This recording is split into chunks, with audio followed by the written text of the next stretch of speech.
మహారాష్ట్రలోని ముంబైలో ఆదివారం ఉదయం నమో యువ పరుగు కార్యక్రమాన్ని నిర్వహించారు। ఈ కార్యక్రమానికి ముఖ్య అతిథిగా ముఖ్యమంత్రి దేవేంద్ర ఫడ్నవీస్ హాజరయ్యారు।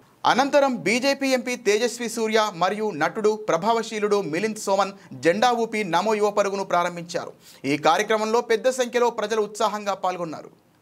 भारतीय जनता पक्षाचे यूथ आयकॉन तेजस्वी सूर्याजी, आपले अध्यक्ष अमित साटमजी, या ठिकाणी उपस्थित सर्व मान्यवर आणि उपस्थित सर्व माझ्या तरुण मित्रांनो, भावांनो आणि बहिणींनो,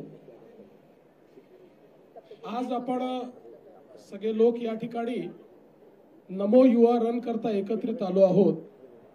देशाचे प्रधानमंत्री माननीय नरेंद्र मोदीजी यांच्या अमृत महोत्सवी जन्मदिनाच्या निमित्ताने संपूर्ण भारत कृतसंकल्पित झाला आहे आत्मनिर्भरतेकरता। आणि आत्मनिर्भर भारतामध्ये आत्मनिर्भर युवा ही आपली संकल्पना आहे। आपण सगळ्यांनी भारताची ताकद ऑपरेशन सिंदूर मध्ये बघितलेली आहे। भारताची ताकद आणि भारताची एअर डिफेन्स सिस्टीम अशी आहे की भारताला कोणी पराजित करू शकत नाही। पण एकच गोष्ट भारताला पराजित करू शकते, ती म्हणजे ड्रग्स। जर आमचा युवा हा नशामुक्त असला, ड्रग मुक्त असला, तर भारतावर कुठलंही आक्रमण या ठिकाणी चालू शकणार नाही, भारताला कोणी पराजित करू शकणार नाही।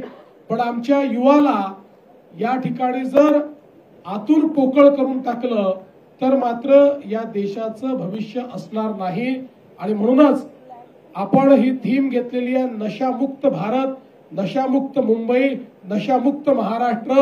आणि मला विश्वास आहे की आपले ही जी तरुणाई आहे, ही तरुणाई या ठिकाणी नशा करेल तर देशभक्तीचा नशा करेल।